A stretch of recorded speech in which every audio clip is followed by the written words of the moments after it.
Thank you very much. Thank you. Well, thank you, President Powers, Provost Fenves, deans, members of the faculty, family and friends, and most importantly, the class of 2014. It is indeed an honor for me to be here tonight. It's been almost 37 years to the day that I graduated from UT. I remember a lot of things about that day. I remember I had a throbbing headache from a party the night before.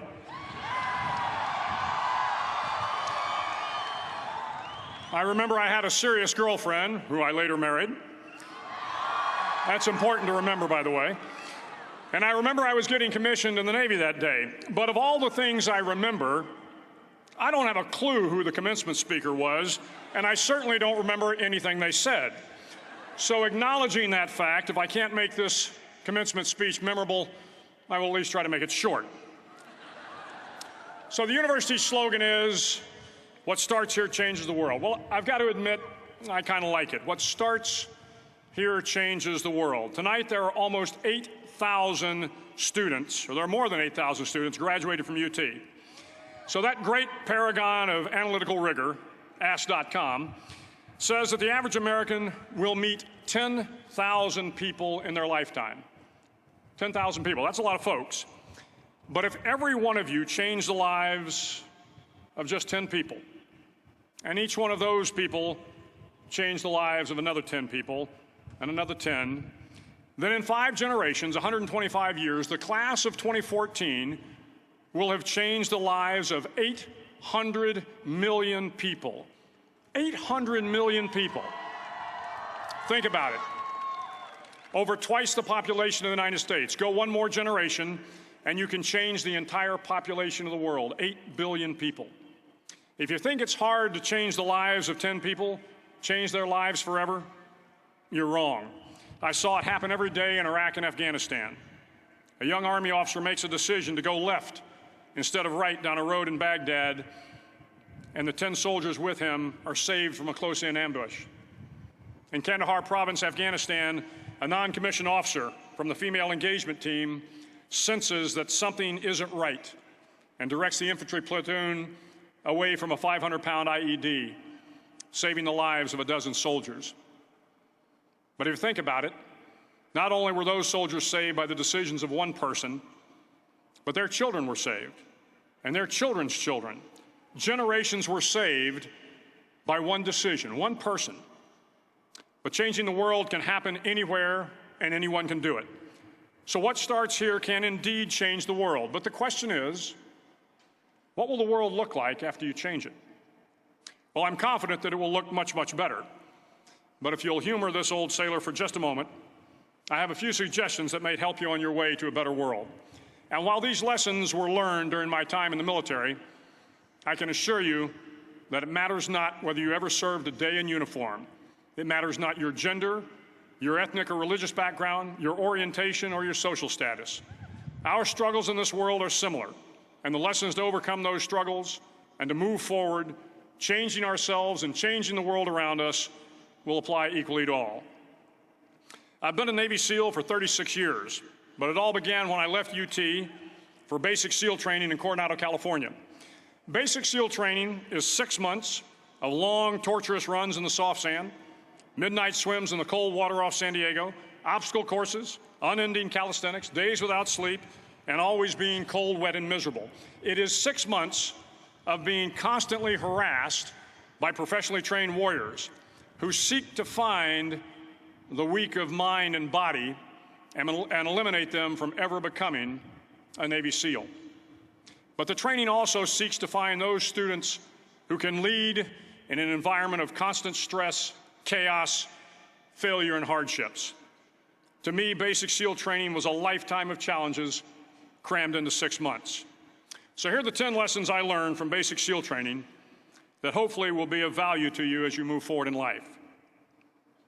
Every morning in SEAL training, my instructors, who at the time were all Vietnam veterans, would show up in my barracks room, and the first thing they'd do was inspect my bed. If you did it right, the corners would be square, the covers would be pulled tight, the pillow centered just under the headboard, and the extra blanket folded neatly at the foot of the rack. It was a simple task, mundane at best, but every morning we were required to make our bed to perfection. It seemed a little ridiculous at the time, particularly in light of the fact that we were aspiring to be real warriors, tough, battle-hardened SEALs. But the wisdom of this simple act has been proven to me many times over. If you make your bed every morning, you will have accomplished the first task of the day. It will give you a small sense of pride, and it will encourage you to do another task, and another, and another. And by the end of the day, that one task completed will have turned into many tasks completed. Making your bed will also reinforce the fact that the little things in life matter. If you can't do the little things right, you'll never be able to do the big things right. And if by chance you have a miserable day, you will come home to a bed that is made, that you made. And a made bed gives you encouragement that tomorrow will be better. So if you want to change the world, start off by making your bed. During SEAL training, the students are all broken down into boat crews. Each crew is 7 students, 3 on each side of a small rubber boat, and 1 coxswain to help guide the dinghy. Every day, your boat crew forms up on the beach and is instructed to get through the surf zone and paddle several miles down the coast. In the winter, the surf off San Diego can get to be 8 to 10 feet high, and it is exceedingly difficult to paddle through the plunging surf unless everyone digs in. Every paddle must be synchronized to the stroke count of the coxswain. Everyone must exert equal effort, or the boat will turn against the wave and be unceremoniously dumped back on the beach. For the boat to make it to its destination, everyone must paddle. You can't change the world alone. You will need some help. And to truly get from your starting point to your destination takes friends, colleagues, the goodwill of strangers, and a strong coxswain to guide you. If you want to change the world, find someone to help you paddle. Over a few weeks of difficult training, my SEAL class, which started with 150 men, was down to just 42. There were now 6 boat crews of 7 men each. I was in the boat with the tall guys, but the best boat crew we had was made up of the little guys, the Munchkin crew, we called them. No one was over 5'5". The Munchkin boat crew had 1 American Indian, 1 African American, 1 Polish American, 1 Greek American, 1 Italian American, and 2 tough kids from the Midwest. They out-paddled, outran, and outswam all the other boat crews. The big men in the other boat crews would always make good-natured fun of the tiny little flippers the Munchkins put on their tiny little feet prior to every swim. But somehow these little guys from every corner of the nation and the world always had the last laugh, swimming faster than everyone and reaching the shore long before the rest of us. SEAL training was a great equalizer. Nothing mattered but your will to succeed, not your color, not your ethnic background, not your education, not your social status. If you want to change the world, measure a person by the size of their heart, not by the size of their flippers. Several times a week, the instructors would line up the class and do a uniform inspection. It was exceptionally thorough. Your hat had to be perfectly starched, your uniform immaculately pressed, your belt buckle shiny and void of any smudges. But it seemed that no matter how much effort you put into starching your hat or pressing your uniform or polishing your belt buckle, it just wasn't good enough. The instructors would find something wrong.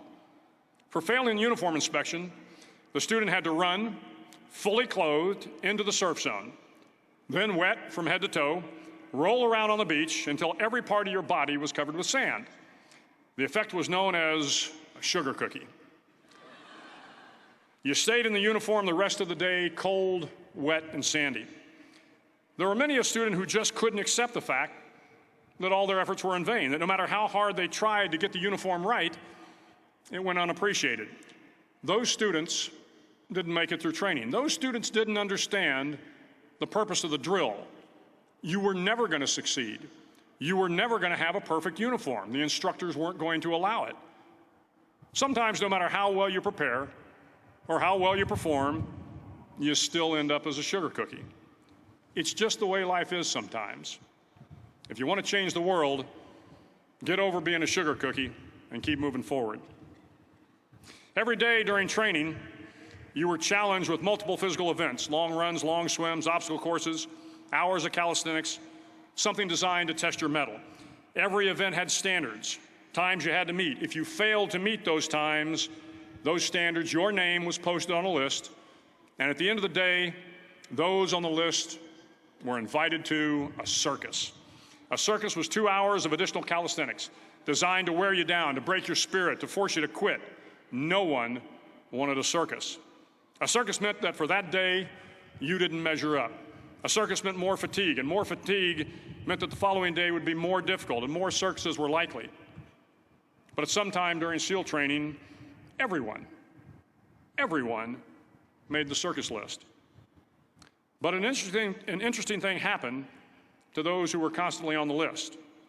Over time, those students who did 2 hours of extra calisthenics got stronger and stronger. The pain of the circuses built inner strength and physical resiliency. Life is filled with circuses. You will fail. You will likely fail often. It will be painful. It will be discouraging. At times, it will test you to your very core. But if you want to change the world, don't be afraid of the circuses. At least twice a week, the trainees were required to run the obstacle course. The obstacle course contained 25 obstacles, including a 10-foot wall, a 30-foot cargo net, a barbed wire crawl, to name a few. But the most challenging obstacle was the slide for life. It had a 3-level, 30-foot tower at one end and a 1-level tower at the other. In between was a 200-foot-long rope. You had to climb the 3-tiered tower, and once at the top, you grabbed the rope, swung underneath the rope, and pulled yourself hand over hand until you got to the other end. The record for the obstacle course had stood for years when my class began in 1977. The record seemed unbeatable until one day a student decided to go down the slide for life head first. Instead of swinging his body underneath the rope and inching his way down, he bravely mounted the top of the rope and thrust himself forward. It was a dangerous move, seemingly foolish and fraught with risk. Failure could mean injury and being dropped from the course. Without hesitation, the student slid down the rope perilously fast. Instead of several minutes, it only took him half that time. And by the end of the course, he had broken the record. If you want to change the world, sometimes you have to slide down the obstacles head first. During the land warfare phase of training, the students are flown out to San Clemente Island, which lies off the coast of San Diego. The waters off San Clemente are a breeding ground for the great white sharks. To pass SEAL training, there are a series of long swims that must be completed. One is the night swim. Before the swim, the instructors joyfully brief the students on all the species of sharks that inhabit the waters off San Clemente. They assure you, however, that no student has ever been eaten by a shark, at least not that they can remember. But you are also taught that if a shark begins to circle your position, stand your ground. Do not swim away. Do not act afraid. And if the shark, hungry for a midnight snack, darts towards you, then summons up all your strength and punch him in the snout, and he will turn and swim away. There are a lot of sharks in the world. If you hope to complete the swim, you will have to deal with them. So if you want to change the world, don't back down from the sharks. As Navy SEALs, one of our jobs is to conduct underwater attacks against enemy shipping. We practice this technique extensively during training. The ship attack mission is where a pair of SEAL divers is dropped off outside an enemy harbor and then swims well over 2 miles underwater, using nothing but a depth gauge and a compass to get to the target. During the entire swim, even well below the surface, there is some light that comes through. It is comforting to know that there is open water above you. But as you approach the ship, which is tied to a pier, the light begins to fade. The steel structure of the ship blocks the moonlight. It blocks the surrounding street lamps. It blocks all ambient light. To be successful in your mission, you have to swim under the ship and find the keel, the center line, and the deepest part of the ship. This is your objective. But the keel is also the darkest part of the ship, where you cannot see your hand in front of your face, where the noise from the ship's machinery is deafening, and where it gets to be easily disoriented, and you can fail. Every SEAL knows that under the keel, at that darkest moment of the mission, is a time when you need to be calm, when you must be calm, when you must be composed, when all your tactical skills, your physical power, and your inner strength must be brought to bear. If you want to change the world, you must be your very best in the darkest moments. The 9th week of training is referred to as Hell Week. It is 6 days of no sleep, constant physical and mental harassment, and one special day at the Mud Flats. The Mud Flats are an area between San Diego and Tijuana where the water runs off and creates the Tijuana Sloughs, a swampy patch of terrain where the mud will engulf you. It is on Wednesday of Hell Week that you paddle down to the Mud Flats and spend the next 15 hours trying to survive this freezing cold, the howling wind, and the incessant pressure to quit from the instructors. As the sun began to set that Wednesday evening, my training class, having committed some egregious infraction of the rules, was ordered into the mud. The mud consumed each man till there was nothing visible but our heads. The instructors told us we could leave the mud if only 5 men would quit. Only 5 men, just 5 men, and we could get out of the oppressive cold.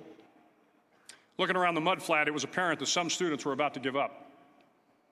It was still over 8 hours till the sun came up. 8 more hours of bone-chilling cold. The chattering teeth and the shivering moans of the trainees were so loud, it was hard to hear anything. And then one voice began to echo through the night. One voice raised in song. The song was terribly out of tune, but sung with great enthusiasm. One voice became 2, and 2 became 3, and before long, everyone in the class was singing. The instructors threatened us with more time in the mud if we kept up the singing, but the singing persisted. And somehow the mud seemed a little warmer, and the wind a little tamer, and the dawn not so far away. If I have learned anything in my time traveling the world, it is the power of hope. The power of one person, a Washington, a Lincoln, King, Mandela, and even a young girl from Pakistan, Malala. One person can change the world by giving people hope. So if you want to change the world, start singing when you're up to your neck in mud. Finally, in SEAL training, there's a bell. A brass bell that hangs in the center of the compound for all the students to see. All you have to do to quit is ring the bell.